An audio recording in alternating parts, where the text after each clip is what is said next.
Welcome back to my channel of software construction. हम गुज़िश्ता कुछ लेक्चर्स से डिज़ाइन पैटर्न्स के बारे में बात कर रहे थे और स्पेसिफ़िकली हम स्ट्रक्चरल डिज़ाइन पैटर्न्स के बारे में बात कर रहे थे। आप जानते हैं कि स्ट्रक्चरल डिज़ाइन पैटर्न्स हमें स्ट्रक्चर के प्रॉब्लम्स को सॉल्व करने में मदद देते हैं और ये प्रॉब्लम्स हम ऑब्जेक्ट्स के दरमियान में रिलेशनशिप्स बना के सॉल्व करते हैं। हमने अभी तक दो स्ट्रक्चरल डिज़ाइन पैटर्न्स देखे हैं। एक का नाम अडाप्टर डिज़ाइन पैटर्न था और उसमें जो हम प्रॉब्लम सॉल्व हमने किया था वो ये था कि दो क्लासेस के दरमियान में इंटरफेस इनकम्पेटिबिलिटी है। दो क्लासेस एक दूसरे के साथ डायरेक्टली बात नहीं कर सकती because of the interface incompatibility. तो उस वजह से हमने एक नई क्लास इंट्रोड्यूस की थी, अडाप्टर क्लास, जो कि इस इनकम्पेटिबिलिटी को रिजॉल्व करती है। इसी तरीके से हमने एक और डिज़ाइन पैटर्न देखा था जिसका नाम प्रॉक्सी डिज़ाइन पैटर्न था।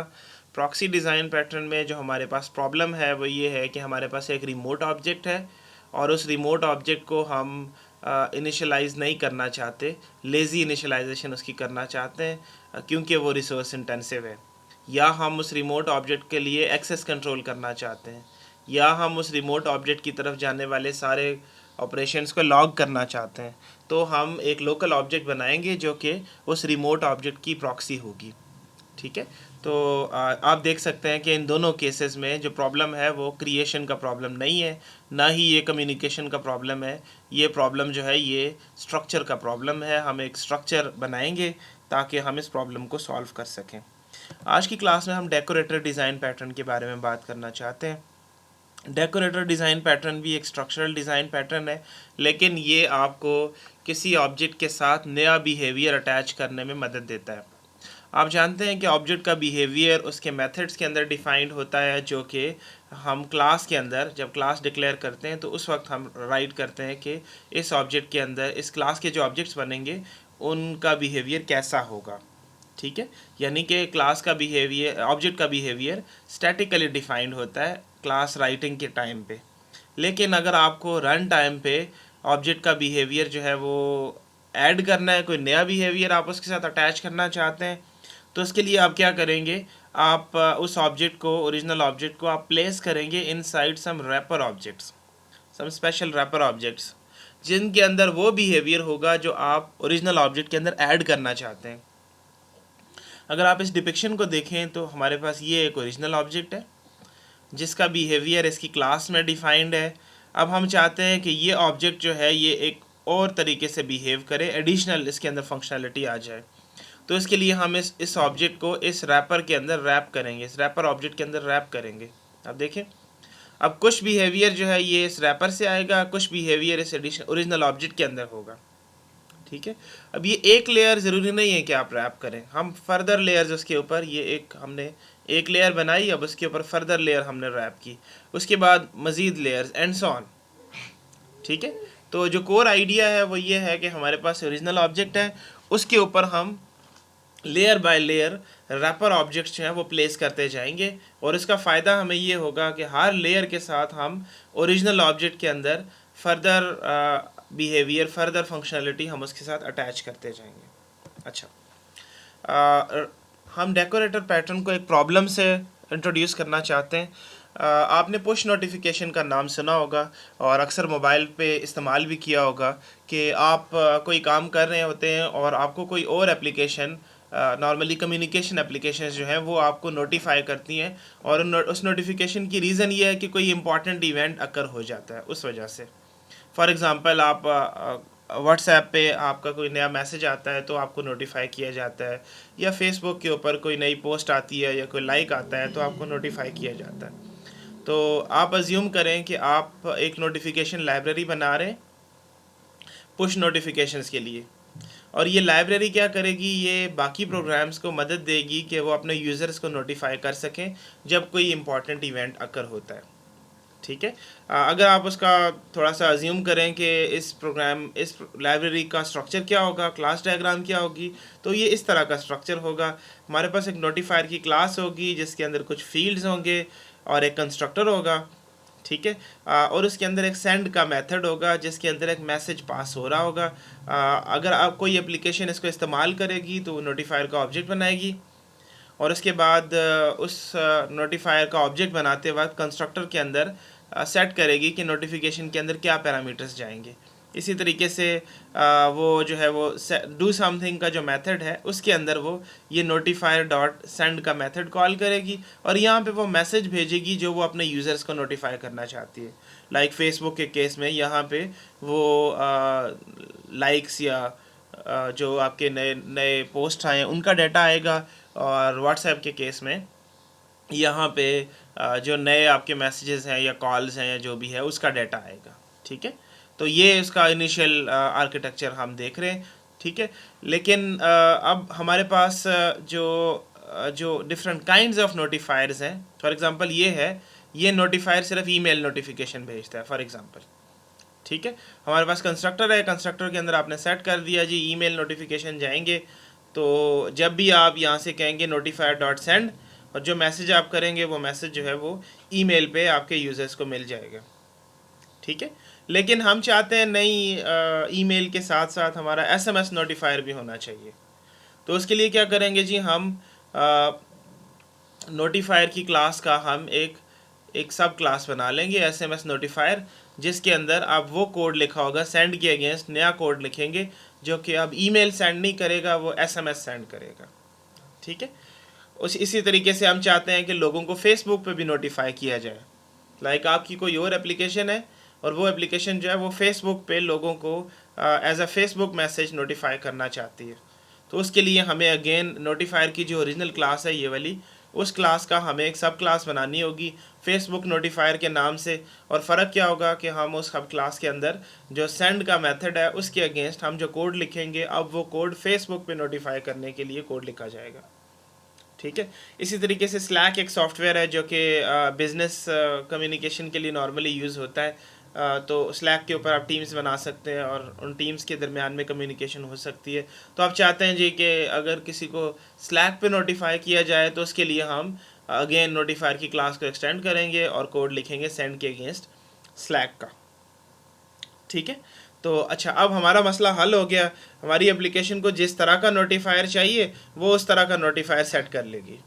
ठीक है, कॉमन क्लास है, ऊपर नोटिफायर की क्लास है, तो कोई इशू नहीं होगा कि हमने उसको नोटिफायर से एक दफ़ा डिक्लेयर कर दिया है। तो अब हम जिस तरह का भी नोटिफायर होगा, चाहे वो एसएमएस नोटिफायर है, चाहे वो फेसबुक नोटिफायर है, चाहे वो स्लैक नोटिफायर है, तो वो यहाँ से सेट हो जाएगा। और उसके बाद जो डू समथिंग का मेथड है वहाँ से जब हम चाहेंगे कि कोई इंपॉर्टेंट इवेंट हो गया है तो हम यूज़र्स को इन्फॉर्म करना चाहते हैं, तो जो भी नोटिफायर इस क्लास के अंदर सेट है इस एप्लीकेशन के अंदर, उसका मेथड सेंड का कॉल हो जाएगा और रेस्पेक्टिवली उसी तरीके से नोटिफिकेशंस चले जाएंगे यूज़र्स के पास। ठीक है, सो फार सो गुड। लेकिन इसके अंदर भी प्रॉब्लम्स हैं। इसके अंदर प्रॉब्लम्स ये है, आप अज्यूम करें कि एक एप्लीकेशन चाहती है कि बहुत ही क्रिटिकल सिचुएशन है तो हम एसएमएस पे भी नोटिफाई करें और फेसबुक पे भी नोटिफाई करें, यानी कि हम एक वक्त में दो नोटिफायर्स इस्तेमाल करें, दो नोटिफायर्स। ठीक है, हम several notification at the same time हम चाहते हैं। तो उसका सलूशन क्या हो सकता है? उसका सलूशन ये हो सकता है कि हम यहाँ पे एक और क्लास बना लें, एक और क्लास बना लें एसएमएस प्लस फेसबुक नोटिफायर। ये ऐसी नोटिफायर से एक्सटेंड करेगी और उसके अंदर हम जो सेंड का मेथड है उसके अंदर हम कोड लिखेंगे। आधा कोड होगा जो एसएमएस नोटिफाई करेगा एसएमएस पे, और आधा कोड होगा फेसबुक पे नोटिफाई करने का, फॉर एग्जांपल। इसी तरीके से और भी कॉम्बिनेशंस हो सकती हैं, एसएमएस और स्लैक की कॉम्बिनेशन हो सकती है, एसएमएस फेसबुक और स्लैक तीनों की कॉम्बिनेशन हो सकती है, या सिर्फ फेसबुक और स्लैक की हो सकती है। तो आप देखें कि ये बहुत सारी आप हमारे पास क्लासेस बन रही हैं। ठीक है, हम क्या कर रहे हैं, हम स्पेशल क्लासेस बना रहे हैं जिसके अंदर हम कंबाइन नोटिफिकेशन मेथड्स लिख रहे हैं। तो कोड जो है वो हम कंबाइन कर रहे हैं, लेकिन दिस इज़, आप देख सकते हैं कि ये कोई अच्छा सोल्यूशन नहीं है। आप देखें जो सेंड का मेथड यहाँ पे होगा उसके अंदर जो कोड है, यही कोड इधर भी, इसका आधा हिस्सा इधर भी है और इधर भी है।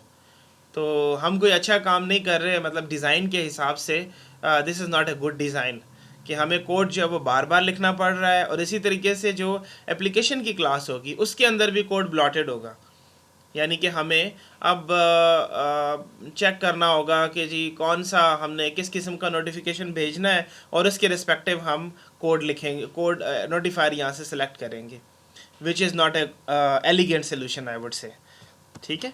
तो यहाँ पे जो मसला है वो आप देख सकते हैं कि मसला इनहेरिटेंस के साथ है। जैसे हम सोच रहे हैं, हम सोल्यूशन जो है वो इनहेरिटेंस की तरफ सोच रहे हैं कि जी जैसे ही हमें नया नोटिफायर चाहिए होगा तो हम एक नई क्लास बना लेंगे।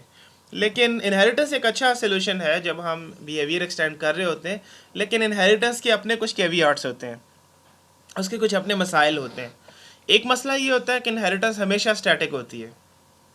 लाइक आपने पेरेंट की क्लास से ये पहली चाइल्ड की क्लास इस तरफ वाली लेफ़्ट वाली ये आपने अगर इनहेरिट की है, तो अब इसके जितने भी ऑब्जेक्ट्स बनेंगे उन सब के अंदर वो बिहेवियर होगा जो कि आपने इस क्लास के अंदर डिफ़ाइन किया है।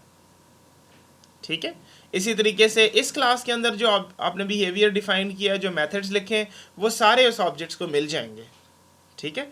तो इनहेरिटेंस जो वो स्टैटिक होती है, क्लास राइटिंग के टाइम पे या कोड राइटिंग के टाइम पे हम डिफाइन करते हैं कि किसी ऑब्जेक्ट का क्या बिहेवियर होना चाहिए। अब अगर हमें रन टाइम पे बिहेवियर चेंज करना है तो उसके लिए इनहेरिटेंस हमारी ज़्यादा मदद नहीं करती। ठीक है। दूसरी बात यह है कि आप जानते हैं कि जावा में मल्टीपल इनहेरिटेंस अलाउड नहीं है। आप इंटरफेस रख के तो इनहेरिटेंस कर सकते हैं, लेकिन आप क्लास लेवल पे 2 क्लासेस के या 3 क्लासेस के दरमियान में मल्टीपल इनहेरिटेंस नहीं कर सकते। ठीक है। लाइक ये एक चाइल्ड क्लास है, ये पेरेंट क्लास है, तो यहाँ पे एक और पेरेंट 2 क्लास हो तो इसी लेवल के ऊपर मल्टीपल इनहेरिटेंस नहीं हो सकती। ठीक है। उसके लिए हमें एक लेवल ऐड करना पड़ेगा, एक और लेवल ऐड करेंगे। सही। तो ये 2 मसाइल होते हैं, ये 2 कैवियाट्स होते हैं इनहेरिटेंस के। तो इनहेरिटेंस के बजाय हम बिहेवियर एक्सटेंड करने के लिए हम एग्रीगेशन यूज़ कर सकते हैं, एग्रीगेशन या कॉम्पोजिशन।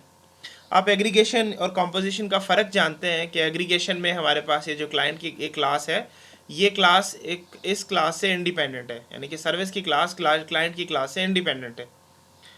ठीक है।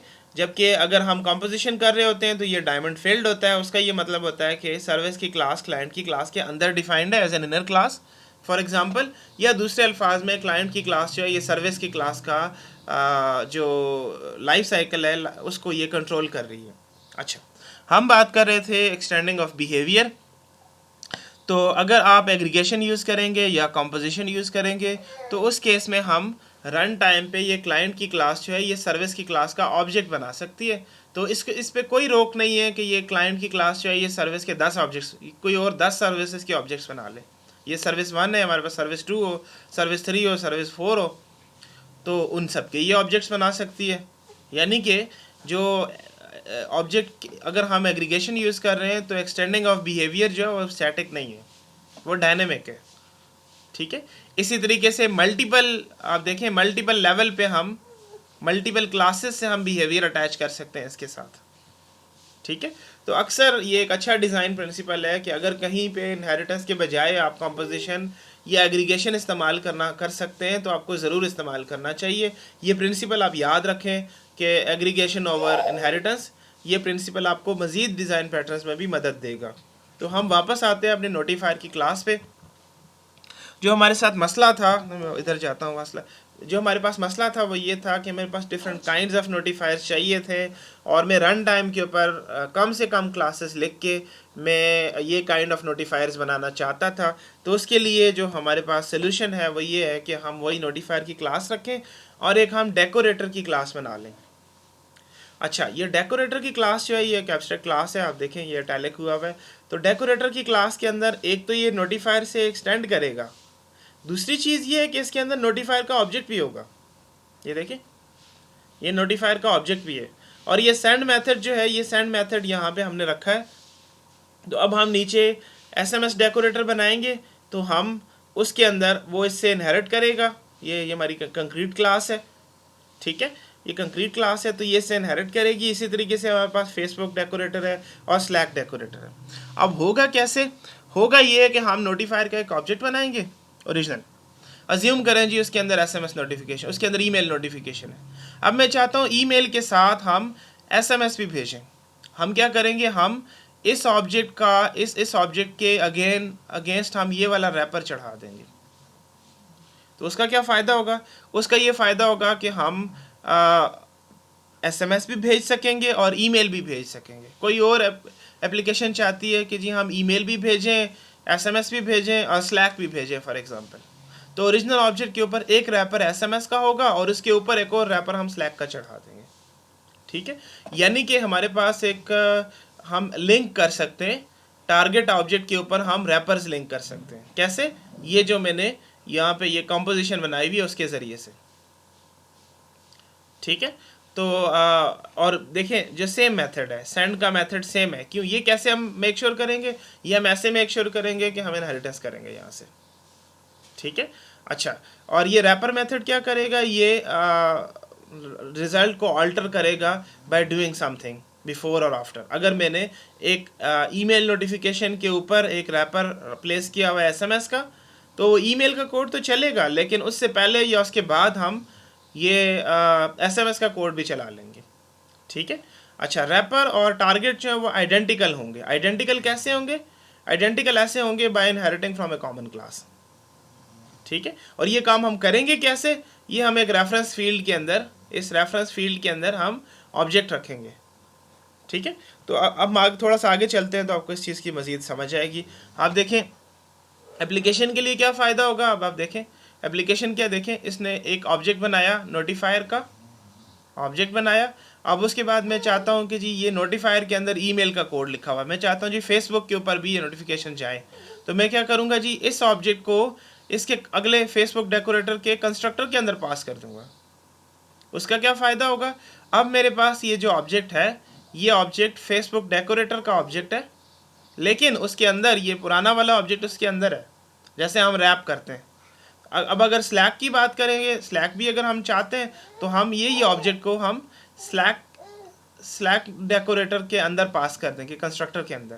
तो उसकी वजह से क्या होगा कि हमारे पास अब ये स्लैक डेकोरेटर का ऑब्जेक्ट है, लेकिन इसके अंदर फेसबुक डेकोरेटर का ऑब्जेक्ट कंटेंड है और उसके अंदर ये नोटिफायर का ऑब्जेक्ट कंटेंड है। यानी कि हम स्टैक कर रहे हैं, एक ऑब्जेक्ट के ऊपर दूसरा ऑब्जेक्ट, दूसरे के ऊपर अगला ऑब्जेक्ट। अपने डाटा स्ट्रक्चर स्टैक पढ़ा होगा, तो ये स्टैक की तरह से बिहेव करता है, ठीक है। तो जब हम कहते हैं जी नोटिफाई, जहाँ से नोटिफाई कॉल होगा, तो इसके नोटिफाई से आगे फिर फेसबुक डेकोरेटर का नोटिफाई कॉल होगा और उससे ये ओरिजिनल नोटिफायर का नोटिफाई जो है ये कॉल होगा, ठीक है। क्लाइंट जो है वो लास्ट डेकोरेटर के साथ बात करता है, जो आखिर में हमने सबसे आखिर में बनाया होता है, ठीक है। होगा क्या कि जी स्लैक पे भी नोटिफाई होगा, फेसबुक पे भी नोटिफाई होगा और ईमेल पे भी नोटिफाई होगा ऑटोमेटिकली। अब आप देखें कि एप्लीकेशन के लिए ये कितना आसान है कि हमने रन टाइम के ऊपर इस एक ऑब्जेक्ट के अंदर फर्दर फंक्शनलिटी ऐड कर दी है। ये एप्लीकेशन जो है ये इस तरीके से फंक्शनलिटी ऐड कर रही है, कोई और एप्लीकेशन अपने तरीके से एक स्टैक बना सकती है, ठीक है।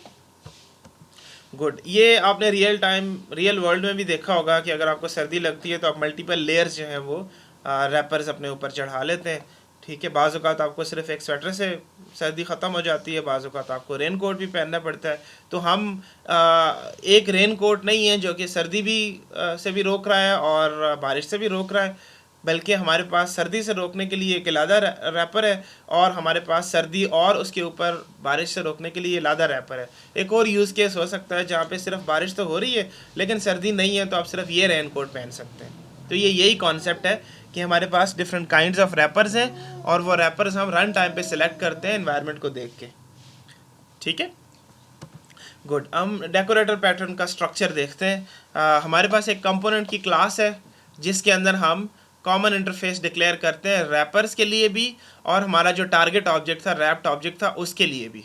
ये मेरा कॉमन इंटरफेस है जिसको मैंने कंपोनेंट का नाम दिया। उसके अंदर एक मेथड होगा जो कि हम चाहते हैं कि सारे चीज़ों के अंदर आ जाए, जो कि उन कंक्रीट ऑब्जेक्ट्स के अंदर भी आ जाए और मेरे डेकोरेटर्स के अंदर भी आ जाए। तो उस मेथड का नाम मैंने फॉर एग्जांपल एग्जीक्यूट रखा हुआ है, ठीक है। अब ये एग्जीक्यूट का मेथड जो है ये कंक्रीट कंपोनेंट के अंदर तो होगा, इसी तरीके से यही एग्जीक्यूट का मेथड जो है ये रैपर के अंदर भी होगा, ठीक है। कंक्रीट कंपोनेंट की क्लास जो है वो ऑब्जेक्ट्स हैं जो कि आपने रैप करने हैं। अगर आप कैंडी की बात करें तो आपके पास एक रैपर है और एक कैंडी है, तो ये कैंडी का ऑब्जेक्ट है। अब आपके पास यहाँ पे मुख्तलिफ़ किस्म की कैंडीज हो सकती हैं, बट मेरे इस यूज़ केस में एक ही किस्म की कैंडी है। कंक्रीट कंपोनेंट एक ही किस्म का मेरे पास ऑब्जेक्ट है जिसको मैंने रैप करना है। उसके बाद हमारे पास बेस डेकोरेटर की क्लास होगी। ये नॉर्मली एक एब्स्ट्रैक्ट क्लास होती है इसका काम सिर्फ इतना होता है कि इसने ये जो कंपोजिशन हमने रखी हुई है यहाँ पे, सॉरी एग्रीगेशन रखी हुई है, इस एग्रीगेशन को प्रोवाइड करना इसका काम होता है। ये एक फील्ड डिक्लेयर करता है और ये फील्ड जो है ये कंपोनेंट का फील्ड होता है, ठीक है, कंपोनेंट इंटरफेस का फील्ड होता है। और ये इसके साथ यहाँ पे कंस्ट्रक्टर प्रोवाइड करता है। और ये एग्जीक्यूट का मेथड नॉर्मली यहाँ पे हम एब्स्ट्रैक्ट छोड़ देते हैं। बेस डेकोरेटर के अंदर ये एग्जीक्यूट का मेथड एब्स्ट्रैक्ट छोड़ दिया जाता है। ये कंक्रीट डेकोरेटर जो है ये इस मेथड को इम्प्लीमेंट करेंगे, ठीक हो गया। अच्छा, हमारे पास जो कंक्रीट डेकोरेटर्स हैं ये वो एक्स्ट्रा बिहेवियर डिफाइन करते हैं जो कि हम इस क्लास के साथ, इसके ऑब्जेक्ट के साथ एक्सटेंड करने के लिए इस्तेमाल करेंगे। इसका बिहेवियर एक्सटेंड करने के लिए जो नया बिहेवियर होगा वो इस कंक्रीट डेकोरेटर्स के अंदर डिफाइंड होगा। आप देख सकते हैं यहाँ पे मैंने एक एक्स्ट्रा का मेथड बनाया है और ये एक्स्ट्रा का मेथड जो है ये एग्जीक्यूट के अंदर कॉल होगा, ठीक है। क्लाइंट क्या करेगा, क्लाइंट ये करेगा, ये आप देख सकते हैं कोड। सबसे पहले तो ये कंक्रीट कंपोनेंट का ऑब्जेक्ट बनाएगा, जो कैंडी का ऑब्जेक्ट है वो बनाएगा। उसके बाद ये ए है, अब इस ए जो है इसका जो डिक्लेयर करेगा टाइप, वो कंपोनेंट डिक्लेयर करेगा। ये इंपॉर्टेंट है क्योंकि बेस डेकोरेटर के अंदर हमने जो ये फील्ड बनाई हुई ये कंपोनेंट की फील्ड है, तो हम कहेंगे जी component A is equal to new concrete component, ये वाला सही हो गया। उसके बाद मैं चाहता हूँ कि इसके ऊपर हम डेकोरेटर 1, ये कंक्रीट डेकोरेटर 1 जो है ये इसके ऊपर हम रैप करें। तो मैं क्या करूँगा जी, न्यू कंक्रीट डेकोरेटर 1। अब ये जो क्लास है ये क्लास बेस डेकोरेटर से इनहेरिट कर रही है, इसलिए ये कंस्ट्रक्टर इसके अंदर होगा, ठीक है। और इस कंस्ट्रक्टर के अंदर जो हम चीज़ पास करेंगे वो इस फील्ड के अंदर सेट हो जाएगी, ठीक है। तो जब मैं ये कहता हूँ कि b is equals to new concrete decorator a, तो अब ये जो b ऑब्जेक्ट है ये है तो कंक्रीट डेकोरेटर का ऑब्जेक्ट, कंक्रीट डेकोरेटर 1 का ऑब्जेक्ट, लेकिन इसके अंदर ये कंक्रीट कंपोनेंट का ऑब्जेक्ट भी छुपा हुआ है। इसी तरीके से इसके ऊपर b के ऊपर एक और रैपर चढ़ाया जा सकता है कंक्रीट डेकोरेटर 2 का। अगेन वही चीज़ होगी कि ये कंक्रीट डेकोरेटर 2 का ऑब्जेक्ट है, लेकिन उसके अंदर जो है वो डेकोरेटर 1 का ऑब्जेक्ट है और उसके अंदर फिर कंक्रीट कंपोनेंट का ऑब्जेक्ट है। इस तरह से समझे कि कैंडी के ऊपर एक डेकोरेटर चढ़ाया, उसके ऊपर एक और डेकोरेटर चढ़ा दिया। अब हम बात करेंगे जो सबसे आखिरी वाली लेयर है उसके साथ, सी के साथ। जब हम कहते हैं सी डॉट एग्जीक्यूट, तो सी डॉट एग्जीक्यूट से सी के अंदर जो एक्स्ट्रा आपने लिखा हुआ है मेथड फंक्शनैलिटी वो एग्जीक्यूट होगी। उसके बाद फिर सी के अंदर जो है वो मेरे पास ये ऑब्जेक्ट है बी का, ये वाला बी ऑब्जेक्ट, तो ये एग्जीक्यूट होगा, इसका एग्जीक्यूट कॉल होगा, वो अगेन अपना एक्स्ट्रा एग्जीक्यूट करेगा। उसके बाद आखिर में ये कंक्रीट कंपोनेंट का एग्जीक्यूट का मेथड कॉल होगा, ठीक है। आप देख सकते हैं कि क्लाइंट जो है वो बड़ी आसानी से कंपोनेंट्स को मल्टीपल लेयर के साथ डेकोरेट कर सकता है जैसे जैसे उसकी रिक्वायरमेंट होगी। कोई और क्लाइंट कहता है कि जी नहीं, मैंने कंक्रीट कंपोनेंट के ऊपर डायरेक्ट बी का डेकोरेटर चढ़ाना है, तो ठीक है ये कर ले, सही। तो आप जिस तरीके से अपना स्टैक बनाना चाहते हैं उस तरीके से अपना स्टैक बना सकते हैं। और आप देखें कि ये नंबर ऑफ़ क्लासेस मेरी बड़ी लिमिटेड है। ये वो वाला केस नहीं है कि मैं हर दफ़ा जो हर कॉम्बिनेशन के लिए लादा क्लास बनाता फिरूँ, ठीक है। ओके, हम इस आज के जो लेक्चर है उसमें हम जो कोड एग्जांपल करेंगे वो ये है कि हमारे पास एक शेप की क्लास है, शेप का इंटरफेस है, और हमारे पास एक रेक्टेंगल की क्लास है और एक सर्कल की क्लास है, ठीक है। ड्रॉ का मेथड मैंने डिफाइन किया हुआ है शेप के अंदर। जब मैं ड्रॉ कॉल करूँगा रेक्टेंगल से तो रेक्टेंगल ड्रॉ होगा, जब मैं सर्कल से कॉल करूँगा तो सर्कल ड्रॉ होगा। अब मेरे पास सिचुएशन ये है कि मैंने इन शेप्स के अगेंस्ट बॉर्डर्स क्रिएट करने, बॉर्डर ड्रॉ करने, ठीक है। अगर आप सिर्फ रेक्टेंगल ड्रॉ करते हैं तो सिंपल बॉर्डर ड्रॉ होगा। अब आप चाहते हैं कि इसके इर्द गिर्द डेकोरेशन हो, रेड बॉर्डर ड्रॉ हो सकती हो, ठीक है, या मैं कहता हूँ जी ग्रीन बॉर्डर ड्रॉ हो सकती हो, या एक तीसरा बंदा कहता है नहीं ग्रीन और रेड दोनों बॉर्डर्स ड्रॉ होने चाहिए, ठीक है। तो अब आप ये देख सकते हैं कि ये टिपिकल सिचुएशन है जिसमें हमने बिहेवियर एक्सटेंड करना है ऑन द रन टाइम, ठीक है। तो मैं क्या करूँगा जी, मैं एक डेकोरेटर, शेप डेकोरेटर की क्लास डिफाइन करूँगा जो कि दोनों काम कर रही है। लास्ट स्लाइड में हमने देखा था, वैसे इनहेरिट भी करेगी, इसको इस इंटरफेस को इम्प्लीमेंट भी करेगी और इसका ऑब्जेक्ट भी कंटेन करेगी, एग्रीगेशन भी करेगी, ठीक है। 0 से लेके एक ऑब्जेक्ट इसके अंदर होगा, सही हो गया। उसके बाद हम एक रेड शेप डेकोरेटर, ये मेरा कंक्रीट डेकोरेटर है जो कि यहाँ से इनहेरिट करेगा। अब आप देखें यहाँ पे 2 किस्म की कैंडीज़ हैं, हमने लास्ट स्लाइड में देखा था। हमारे पास जो कंक्रीट कंपोनेंट्स हैं वो एक ही है, जबकि यहाँ पे हमारे पास 2 किस्म के कंक्रीट कंपोनेंट्स हैं, सही। इसी तरीके से यहाँ पे हमारे पास दो किस्म के कंक्रीट डेकोरेटर्स थे, यहाँ भी हमारे पास दो किस्म के कंक्रीट डेकोरेटर्स हैं। ठीक है, आइए अब हम इसको इक्लिप्स में कोड करते हैं। स्टूडेंट्स, मैंने यहाँ पे शेप का इंटरफेस ऑलरेडी बनाया हुआ है, आप देख सकते हैं ये एक इंटरफेस है, इसके अंदर एक ड्रॉ का मेथड है। इसी तरीके से मैंने ये एक रेक्टेंगल की क्लास बनाई है जो कि शेप के इंटरफेस को इम्प्लीमेंट करती है। तो उसको ड्रॉ की इम्प्लीमेंटेशन देनी होगी, और ड्रॉ की इम्प्लीमेंटेशन के अंदर मैंने सिंपली ये एक प्रिंट की स्टेटमेंट लिख दी है। इसी तरीके से सर्कल की जो है मेरे पास क्लास है वो भी शेप को इम्प्लीमेंट कर रही है, तो वो भी इम्प्लीमेंटेशन प्रोवाइड करेगी ड्रॉ की, और उसमें हम ये एक सिंपल हमने प्रिंट की स्टेटमेंट लिख ली है। अब हम इसके बाद हम यानी कि हमारे पास ये क्लास भी है, ये क्लास भी है और ये क्लास भी है, तो अब हम शेप डेकोरेटर की क्लास बनाएंगे जो कि दो काम करेगी, वो शेप से इनहेरिट भी करेगी और शेप का ऑब्जेक्ट भी कंटेन करेगी। ओके, तो हम यहाँ पे एक नई क्लास बनाते हैं, शेप डेकोरेटर के नाम से, शेप डेकोरेटर।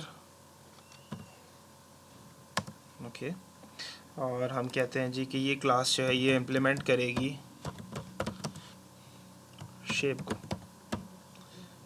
ठीक है, तो हमें ऑब्वियसली ड्रॉ का अच्छा अब हमें यहाँ पे ड्रॉ की इम्प्लीमेंटेशन प्रोवाइड करनी होगी, सही। लेकिन हम ड्रॉ की इम्प्लीमेंटेशन इस लेवल पे प्रोवाइड नहीं करना चाहते, हम अगर आप देखें तो इस लेवल पे प्रोवाइड करना चाहते हैं जहाँ पे हम ओरिजिनल ऑब्जेक्ट का ड्रॉ कॉल करेंगे जो कि रेक्टेंगल है या सर्कल है, और उसके साथ हम ग्रीन बॉर्डर या रेड बॉर्डर ड्रॉ करेंगे। तो हम यहाँ पे नहीं चाहते, तो हम यहाँ पे इसको एब्स्ट्रैक्ट कर देंगे। ठीक है, तो एरर ख़त्म हो गया। अच्छा, अब इस क्लास का मकसद क्या है? इस क्लास का मकसद यहाँ पे हमने एक फ़ील्ड बनानी है, शेप के नाम से, शेप इसका नाम मैं टारगेट रखता हूँ, टारगेट इस।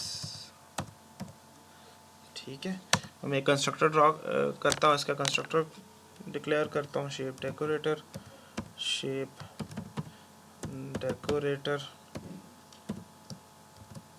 पब्लिक लिखना चाहिए इसके साथ, पब्लिक शेप डेकोरेटर, और यहाँ पे मैं शेप यहाँ पे मैं टारगेट रिसीव करता हूँ, और मैं कहता हूँ जी this dot target is equals to target. सही हो गया? Okay, good. अब मैं मेरा ये वाली क्लास भी बन गई, अब मैं ये रेड बॉर्डर डेकोरेटर की क्लास बनाता हूँ जो कि इस क्लास को एक्सटेंड करेगी। तो मैं एक और क्लास बनाता हूँ, new class red border decorator. ठीक है जी, और यहाँ से मैं कहता हूँ x tends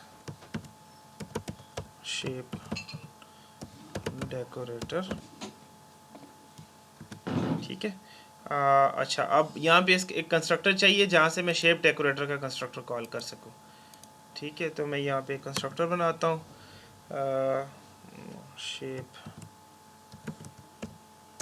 red border decorator, public red border decorator,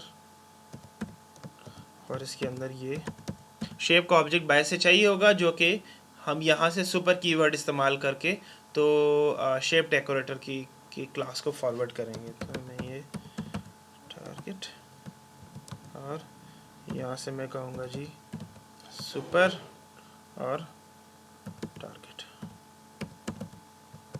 ठीक है, एक चीज़ तो ये हो गई। अब दूसरी चीज़ ये है कि मैंने ड्रॉ का मेथड, अगर आपको याद हो तो यहाँ पे मैंने एब्स्ट्रैक्ट रखा, यानी मैंने इम्प्लीमेंटेशन नहीं प्रोवाइड की, जो कि शेप से इसने इम्प्लीमेंट किया है तो इसको इम्प्लीमेंटेशन प्रोवाइड करनी थी। तो अब ड्रॉ की मुझे यहाँ पे इम्प्लीमेंटेशन प्रोवाइड करनी होगी, तो मैं यहाँ पे कहता हूँ जी ड्रॉ। तो अब ये मेरा एरर रिमूव हो गया, सही। अच्छा, अब मैं चाहता हूँ कि जी ड्रॉ के अंदर हम ड्रॉ के अंदर हम ड्रॉ तो करें इसको। अच्छा, यहाँ से मैं इसको प्रोटेक्टेड कर देता हूँ ताकि ये मेरे लिए नीचे चाइल्ड क्लास के अंदर अवेलेबल हो। ठीक है, तो मैं टारगेट का ड्रॉ तो मैं कॉल करूँगा, लेकिन उसके साथ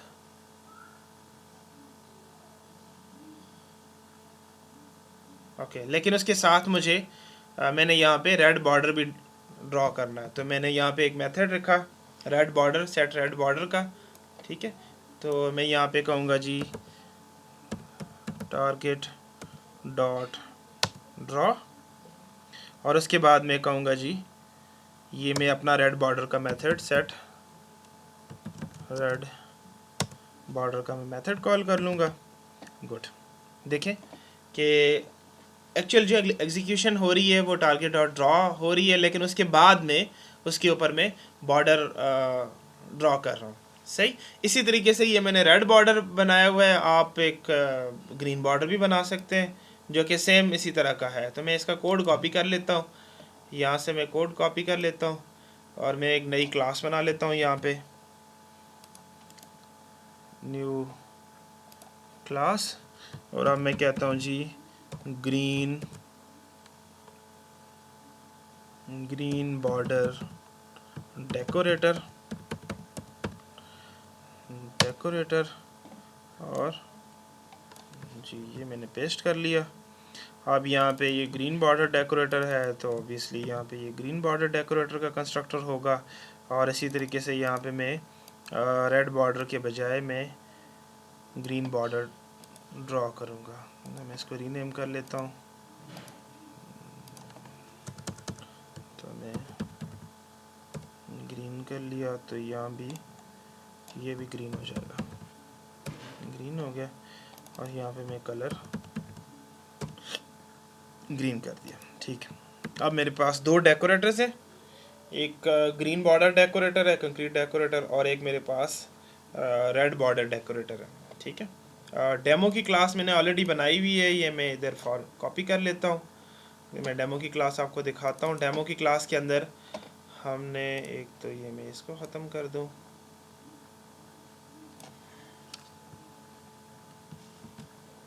हाँ जी, डेमो की क्लास में हमने क्या किया है कि एक रेक्टेंगल का ऑब्जेक्ट बनाया है, और उसके बाद उस रेक्टेंगल का सिंपल ड्रॉ कॉल किया है विदाउट एनी डेकोरेटर। उसके बाद मैंने क्या किया कि उस रेक्टेंगल के अगेंस्ट मैंने उसको एक रेड बॉर्डर डेकोरेटर के अंदर रैप किया, यानी कि ये जो रेक्टेंगल का ऑब्जेक्ट था ना, इसको इधर पास कर दिया। ठीक है, और मैंने शेप रेक्टेंगल, अब देखें मैं शेप इस्तेमाल कर रहा हूँ, मैं डिक्लेयर करते वक्त मैं यहाँ पे ये नहीं कह रहा रेक्टेंगल इज इक्वल टू, नहीं, मैं नहीं कह रहा, मैं शेप इस्तेमाल कर रहा हूँ। क्यों? इसलिए क्योंकि यहाँ पे ये जो रिलेशनशिप बना हुआ है, ये वाला रिलेशनशिप ये शेप के साथ बना हुआ है। सही है, गुड। ये मैंने रेक्टेंगल के ऊपर, जो मेरा रेक्टेंगल था उसके ऊपर मैंने रेड बॉर्डर जो है वो रैप किया, रेड बॉर्डर डेकोरेटर के साथ उसको रैप किया। अब जो मेरे पास ये रेड बॉर्डर वाला है ना, रेड रेक्टेंगल, उसके अगेंस्ट मैंने एक और रैपर चढ़ाया उसके ऊपर, ग्रीन बॉर्डर डेकोरेटर का रेक्टेंगल। ये देखें रेड रेक्टेंगल मैंने यहाँ से इसको दे दिया। तो अब आप देखें, मैं कहूँगा जी green red rectangle dot draw, तो इससे पीछे ये ग्रीन जो डेकोरेटर है उसका तो ड्रॉ होगा, बॉर्डर ड्रॉ होगा, उसके बाद रेड बॉर्डर भी ड्रॉ होगा क्योंकि हमने रेड रेक्टेंगल इसके अंदर पास किया। उसके बाद फिर जो मेरा रेक्टेंगल का ड्रॉ है ओरिजिनल, वो भी कॉल होगा। ठीक है, कंपैरिजन के लिए मैंने एक सर्कल बनाया है यहाँ पे, और सर्कल के अगेंस्ट सिर्फ मैंने ग्रीन बॉर्डर जो है वो सिर्फ डेकोरेट किया। ठीक है, तो इसको हम चलाते हैं, इसको मैं चलाता हूँ जी एज ए जावा एप्लीकेशन। तो अब आप देखें, जो पहली दफ़ा मैंने कहा था रेक्टेंगल विद नॉर्मल बॉर्डर, ये वाला, तो रेक्टेंगल सिर्फ ये रेक्टेंगल डॉट ड्रॉ मैंने कॉल किया, तो रेक्टेंगल के मेथड के अंदर, रेक्टेंगल की क्लास के अंदर जो मैंने ड्रॉ में लिखा हुआ था सिर्फ वो कॉल हुआ, सिर्फ वो एग्जीक्यूट हुआ। उसके बाद मैंने रेक्टेंगल जो मैंने यहाँ पे बनाया हुआ था उसके अगेंस्ट मैंने रेड बॉर्डर डेकोरेटर रैप किया है उसके इर्द गिर्द। तो ये देखें शेप रेक्टेंगल ये वही है जो कि आपने रेक्टेंगल की क्लास के अंदर ड्रॉ के मेथड में कोड लिखा हुआ है, और ये बॉर्डर कलर रेड जो है ये मैंने रेड बॉर्डर डेकोरेटर के अंदर लिखा था। ठीक है, तो ये पहले वो वाला एग्जीक्यूट हो रहा है और बाद में ये वाला एग्जीक्यूट हो रहा है क्योंकि हमने ऑर्डर यही रखा है। आप चाहते हैं नहीं ये पहले हो वो बाद में हो तो वो भी आप कर सकते हैं। आप जाएं रेड बॉर्डर डेकोरेटर की क्लास के अंदर और ये इसको उठा के इसको इसके ऊपर ले जाएं तो ये उस तरीके से हो जाएगा। ठीक है। अच्छा, उसके बाद मैंने क्या किया है, मैं डेमो की क्लास दोबारा देखना चाहता हूँ। उसके बाद मैंने क्या किया है, उसके बाद मैंने जो ये रेड रेक्टेंगल है ना, इसके अगेंस्ट मैंने एक और रैपिंग चढ़ाई है। तो अब आप देखें एग्जीक्यूशन में क्या फ़र्क पड़ा है कि रेड तो एग्जीक्यूट हो रहा है, उसके बाद फिर ग्रीन भी एग्जीक्यूट हो रहा है। सर्कल के केस में मैंने सिर्फ ग्रीन रैपिंग चढ़ाई थी, रेड रैपिंग नहीं चढ़ाई। देखें यहाँ पे सर्कल डिफाइन किया और उसके बाद उसको मैंने इस ग्रीन बॉर्डर डेकोरेटर के अंदर पास कर दिया और उसका मैंने कॉल किया, मेथड कॉल किया। तो हम बेसिकली एक स्टैक बनाते हैं रैपिंग्स का, एक ओरिजिनल चीज़, उसके ऊपर एक रैपिंग, फिर दूसरी रैपिंग, फिर तीसरी रैपिंग, और हम आखिरी रैपिंग से बात करते हैं। ये चीज़ आपने याद रखनी है। ठीक है। तो हम वापस जाते हैं अपनी स्लाइड पे। ये वो कोड है, अगर आपको कोड चाहिए तो आप देख सकते हैं, इस कोड को स्लाइड के अंदर है। डेकोरेटर पैटर्न हमें उस वक्त इस्तेमाल करना चाहिए जब हमने एक्स्ट्रा बिहेवियर अटैच करना हो at the run time without breaking the code that uses these objects. ठीक है। जो अब अभी आपने क्लाइंट का कोड देखा, डेमो का कोड देखा, तो जो ओरिजिनल है वो वही का वैसे। अब अगर फॉर एग्जांपल मैं ब्राउन डेकोरेटर भी ऐड करना चाहता हूँ तो अभी तक जो मैंने डेमो के अंदर कोड लिखा उसको कोई फ़र्क नहीं पड़ेगा। मैं एक नया ब्राउन डेकोरेटर बनाऊंगा और फॉर एग्जांपल मैं कहता हूँ जी सर्कल जो है उसके अगेंस्ट मैंने अब जो एक और डेकोरेटर ऐड करना है, जो मैंने सर्कल बनाया हुआ है, तो सिंपली आप उसके अंदर ओरिजिनल कोड जो है वो ब्रेक नहीं करेगा। ठीक है। ये एक यूज़ केस है जब आप डेकोरेटर पैटर्न इस्तेमाल करेंगे। दूसरा यूज़ केस ये है कि सम हाउ इनहेरिटेंस नहीं हो सकती। जैसे आपने वो नोटिफायर की क्लास में देखा कि हम इनहेरिटेंस करके बहुत सारी क्लासेस बना रहे हैं, वो पॉसिबल नहीं है सम हाउ, या वो एलिगेंट नहीं है। तो उस सूरत में भी हम डेकोरेटर पैटर्न इस्तेमाल कर सकते हैं। स्टूडेंट्स, ये आपका होमवर्क है। आपने एक डाटा सोर्स की क्लास एक इंटरफेस बनाना है जिसके अंदर राइट डाटा का मेथड है। अब ये डाटा सोर्स जो है ये इसको इम्प्लीमेंट करेगा फाइल डाटा सोर्स। ये मेरा कंपोनेंट है, कंक्रीट कंपोनेंट है। इसके अंदर फाइल नेम होगा, आप फाइल को रीड कर सकते हैं और राइट कर सकते हैं। उसके बाद आप फाइल के साथ डिफरेंट किस्म की फर्दर एक्टिविटीज़, एक्स्ट्रा एक्टिविटीज़ कर सकते हैं। आप फाइल को इनक्रिप्ट कर सकते हैं, आप फाइल को कंप्रेस कर सकते हैं। तो उसके लिए हमने एक इनक्रिप्शन डिकोडर डेकोरेटर लिखना है और एक हमने कंप्रेशन डेकोरेटर लिखना है। ठीक है। तो ये आप एज ए होमवर्क आप करेंगे। स्टूडेंट्स, आई होप आपको डेकोरेटर पैटर्न की समझ आई होगी। हम नेक्स्ट क्लास में मिलते हैं इंशाल्लाह। अल्लाह हाफिज़।